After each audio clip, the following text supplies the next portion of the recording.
João Bunyan, O Sonhador Imortal, 1628-1688. Caminhando pelo deserto deste mundo, parei num sítio onde havia uma caverna, a prisão de Bedford. Ali, deitei-me para descansar. Em breve adormeci e tive um sonho.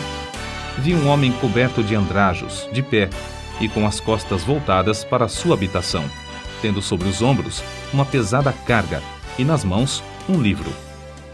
Faz 3 séculos que João Bunyan assim iniciou o seu livro O Peregrino. Os que conhecem as suas obras literárias podem testificar de que ele é, de fato, o sonhador imortal. Estando ele morto, ainda fala. Contudo, enquanto miríades de crentes conhecem o Peregrino, poucos conhecem a história da vida de oração desse valente pregador. Bunyan, na sua obra Graça Abundante ao Principal dos Pecadores, nos informa que seus pais, apesar de viverem em extrema pobreza, conseguiram ensiná-lo a ler e escrever. Ele mesmo intitulou-se o Principal dos Pecadores. Outros atestam que, mesmo em sua impiedade, jamais foi beberrão ou imoral. Contudo, casou-se com uma moça de família, cujos membros eram crentes fervorosos. Bunyan era funileiro e, como acontecia com todos os funileiros, era paupérrimo.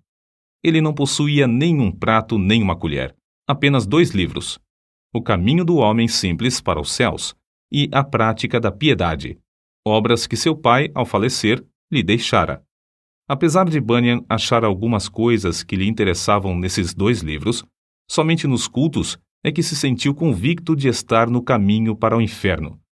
Descobre-se nos seguintes trechos, transcritos de Graça Abundante ao Principal dos Pecadores, como ele lutava em oração no tempo da sua conversão.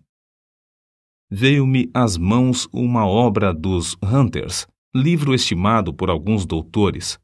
Não sabendo julgar os méritos dessas doutrinas, dediquei-me a orar desta maneira: Ó Senhor, não sei julgar entre o erro e a verdade. Senhor, não me abandones por aceitar ou rejeitar essa doutrina cegamente. Se ela for de ti, não me deixes desprezá-la. Se for do diabo, não me deixes abraçá-la. Louvado seja Deus! Ele que me dirigiu a clamar, desconfiando da minha própria sabedoria, ele mesmo me guarda do erro dos Hunters. A Bíblia já era para mim muito preciosa nesse tempo. Enquanto me sentia condenado às penas eternas, admirei-me de como o próximo se esforçava para ganhar bens terrestres, como se esperasse viver aqui eternamente. Se eu pudesse ter a certeza da salvação da minha alma, como me sentiria rico, mesmo que não tivesse mais para comer a não ser feijão. Busquei ao Senhor orando e chorando, e do fundo da alma clamei: Ó Senhor, mostra-me, eu te rogo, que me amas com amor eterno. Logo que clamei, voltaram para mim as palavras, como um eco: Eu te amo com amor eterno. Deitei-me para dormir em paz, e ao acordar, no dia seguinte, a mesma paz permanecia na minha alma. O Senhor me assegurou: Amei-te enquanto vivias no pecado, amei-te antes, amo-te depois e amar-te-ei por todo sempre.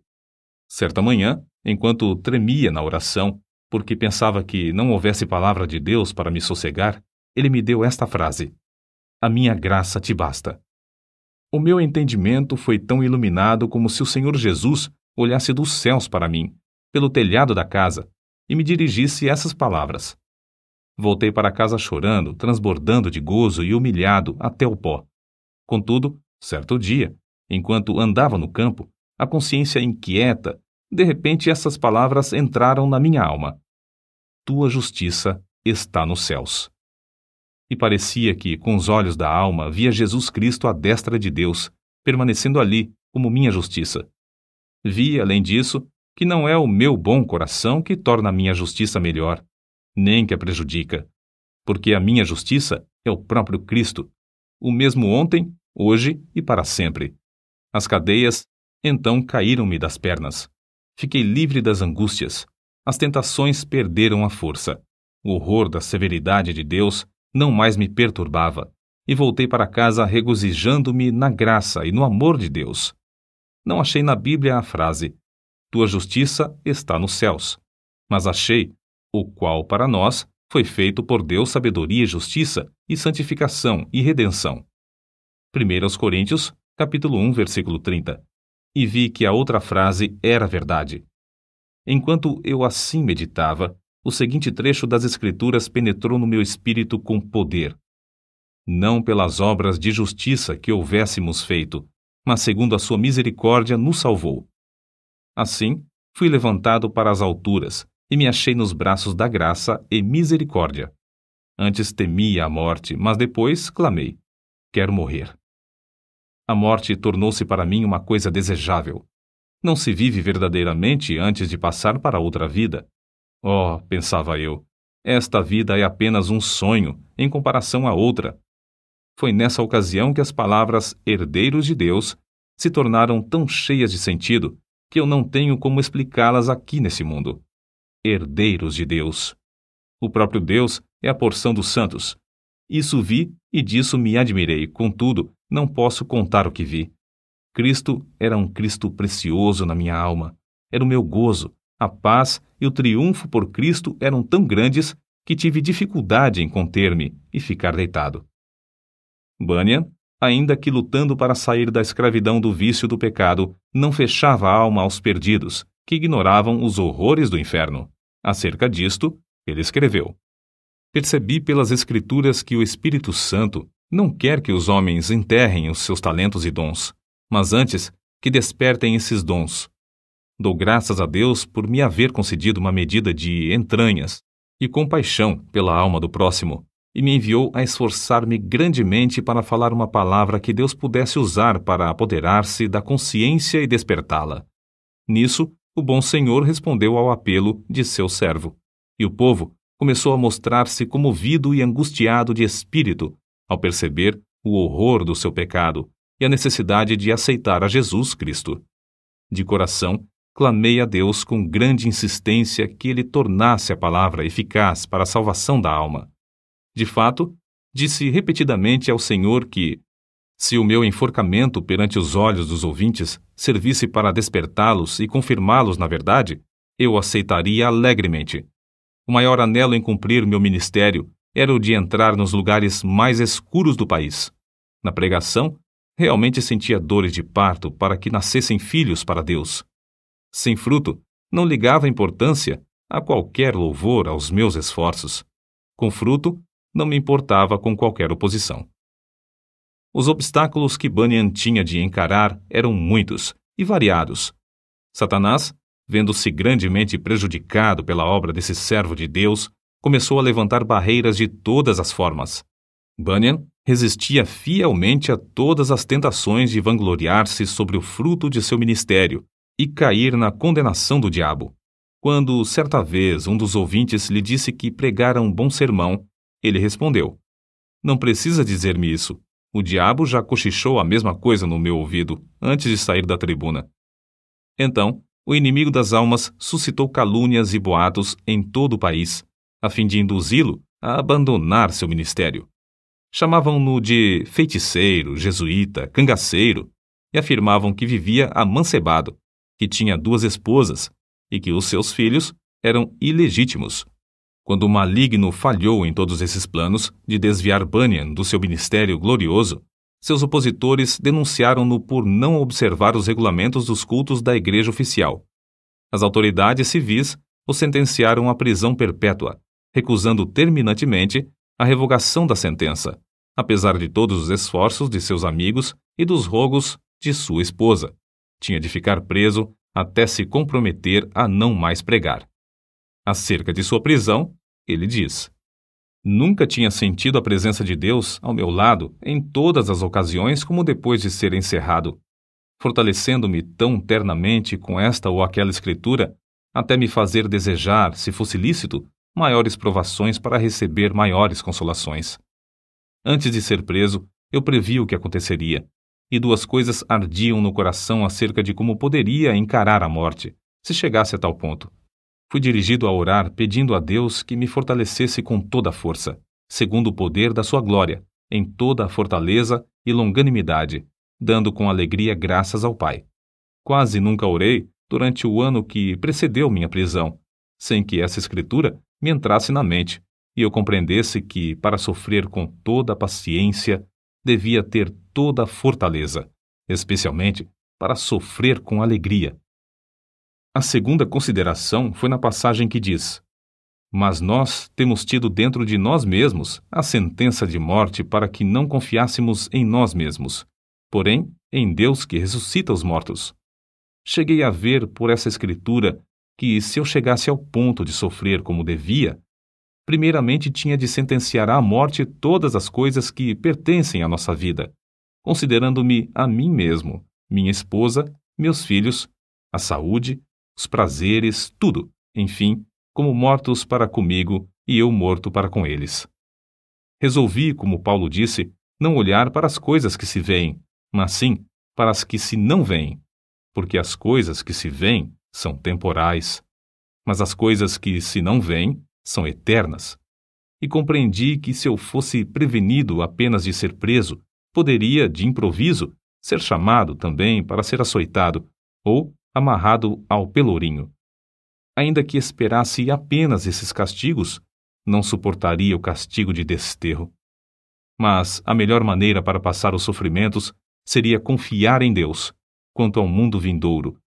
Quanto a este mundo, devia considerar o sepulcro como minha morada, estender o meu leito nas trevas e dizer à corrupção: Tu és meu pai, e aos vermes: Vós sois minha mãe e minha irmã. Jó, capítulo 17, versículos 13 e 14. Contudo, apesar desse auxílio, senti-me um homem cercado de fraquezas. A separação da minha esposa e de nossos filhos aqui na prisão torna-se, às vezes, como se fosse a separação da carne dos ossos. E isto não somente porque me lembro das tribulações e misérias que meus queridos têm de sofrer, especialmente a filhinha cega. Minha pobre filha, quão triste é a tua porção neste mundo. Serás maltratada, pedirás esmolas, passarás fome, frio, nudez e outras calamidades. Oh, os sofrimentos da minha ceguinha quebrar-me-iam o coração aos pedaços.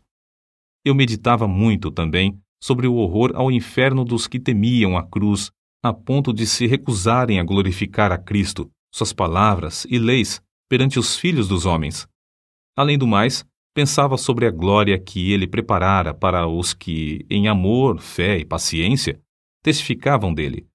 A lembrança dessas coisas servia para diminuir a mágoa que sentia ao lembrar-me de que eu e meus queridos sofríamos pelo testemunho de Cristo. Nem todos os horrores da prisão abalaram o espírito de João Bunyan. Quando lhes ofereciam a sua liberdade sob a condição de ele não pregar mais, respondia: Se eu sair hoje da prisão, pregarei amanhã, com o auxílio de Deus. Mas se alguém pensar que, afinal de contas, João Bunyan era apenas um fanático, deve ler e meditar sobre as obras que nos deixou.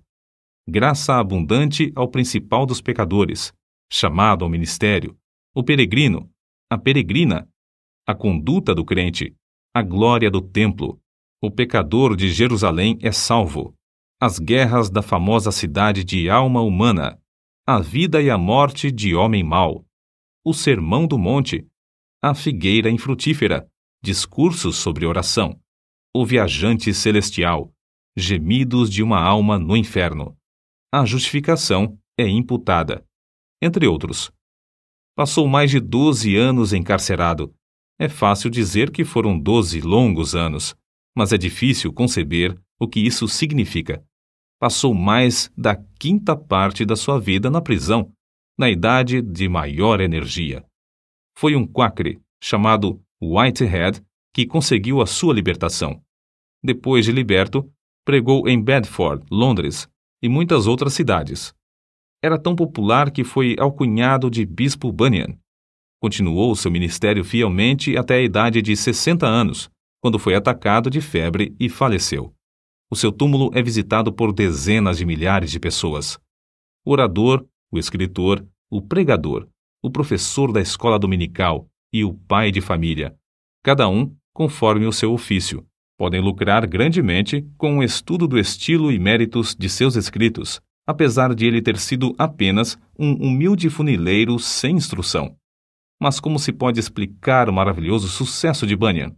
Como pode um iletrado, pregar como ele pregava e escrever num estilo capaz de interessar à criança e ao adulto, ao pobre e ao rico, ao douto e ao indouto. A única explicação do seu êxito é que ele era um homem em constante comunhão com Deus. Apesar de seu corpo estar preso no cárcere, a sua alma estava liberta, porque foi ali, numa cela, que John Bunyan teve as visões descritas nos seus livros. Visões muito mais reais do que os seus perseguidores e as paredes que o cercavam. Depois de desaparecerem os perseguidores da terra e as paredes virarem pó, o que Bunyan escreveu continua a iluminar e alegrar todas as terras e gerações. O que vamos citar mostra como Bunyan lutava com Deus em oração. Há na oração o ato de desvelar a própria pessoa, de abrir o coração perante Deus, de derramar afetuosamente a alma em pedidos, suspiros e gemidos. Senhor, disse Davi, diante de ti está todo o meu desejo, e o meu gemido não te é oculto. Salmo capítulo 38, versículo 9. E outra vez, a minha alma tem sede de Deus, do Deus vivo. Quando entrarei e me apresentarei ante a face de Deus? Quando me lembro disto, dentro de mim, derramo a minha alma. Salmos, capítulo 42, versículos 2 ao 4. Note, derramo a minha alma. É um termo demonstrativo de que, em oração, sai a própria vida e toda a força para Deus. Em outra ocasião, escreveu: as melhores orações consistem, às vezes, mais em gemidos do que em palavras, e essas palavras não são mais que a mera representação do coração, vida e espírito de tais orações. Como ele insistia e importunava em oração a Deus, fica claro no trecho seguinte. Eu te digo, continua a bater, chorar, gemer e prantear. Se ele se não levantar para te dar porque és teu amigo, ao menos por causa da tua importunação, levantar-se-á para dar-te tudo o que precisares. Sem contestação, o grande fenômeno da vida de John Bunyan consistia no seu conhecimento íntimo das Escrituras, as quais amava, e na perseverança em oração ao Deus que adorava. Se alguém duvidar de que Bunyan seguia a vontade de Deus nos 12 longos anos que passou na prisão de Bedford, deve lembrar-se de que esse servo de Cristo, ao escrever O Peregrino, atrás das grades, pregou um sermão que já dura quase 3 séculos e que hoje é lido em 140 línguas. É o livro de maior circulação depois da Bíblia. Sem tal dedicação, não seria possível conseguir o incalculável fruto eterno desse sermão pregado por um funileiro cheio da graça de Deus. Nota: Quakre forma aportuguesada de Quakers, como eram mais conhecidos os membros da Sociedade dos Amigos, nome de uma comunidade de cristãos protestantes surgida no século XVII. No início, eram seguidores de um pregador leigo, o inglês George Fox, que, em 1647, começou a pregar a doutrina de Cristo dentro. Todas as pessoas podem sentir a palavra de Deus em suas almas, caso se esforcem para ouvi-la. Interpretavam literalmente as palavras de Jesus Cristo nas Escrituras. Eram contra prestar juramentos e contra a guerra. Destacavam-se sempre pela solidariedade. Em 1947, os comitês britânico e americano de socorro Quaker Internacional receberam o Prêmio Nobel da Paz. Enciclopédia em Carta.